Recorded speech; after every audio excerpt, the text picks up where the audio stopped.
नमस्कार, मैं स्वीटी और आप देख रहे हैं एनबीसी 24। जनसुराज के सूत्रधार प्रशांत किशोर 2 अक्टूबर को अपनी पार्टी बनाने की घोषणा की है। बता दें कि जनसुराज के सूत्रधार प्रशांत किशोर के इस घोषणा के बाद लगातार सियासी गलियारों में हलचल तेज है।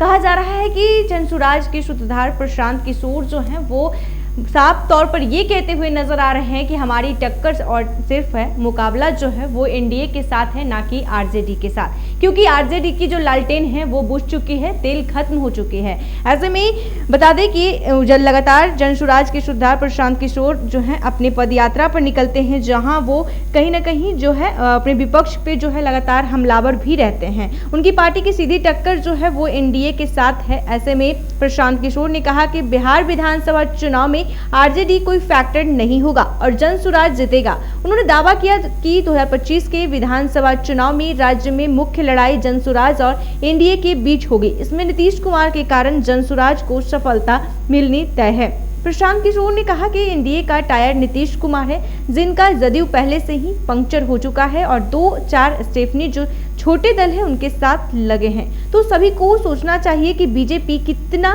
ही खींच लेगी। उन्होंने कहा कि आरजेडी ने पिछले बिहार में अकेले चुनाव कब जीता था। 1995 के बाद कांग्रेस की स्टेफनी पर आरजेडी चल रही है, बीच में जदयू के सहारे ले लेती है। 2010 में आरजेडी को 22 सीटें आई थी, 2015 में हम मदद किए थे और पिछली बार अगर चिराग पासवान एनडीए से अलग होकर चुनाव ना लड़ते तो फिर से आरजेडी को 30 से 32 सीटें ही मिलती।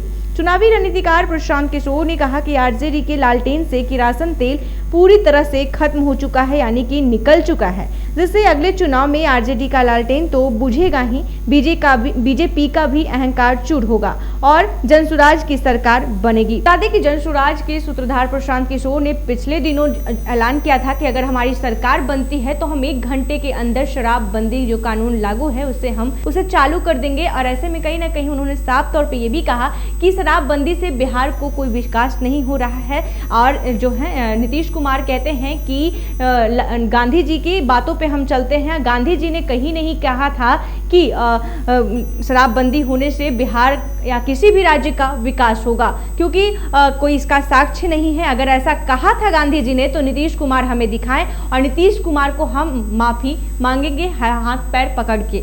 ऐसे ही तमाम खबरों के लिए देखते रहे एनबीसी 24। धन्यवाद।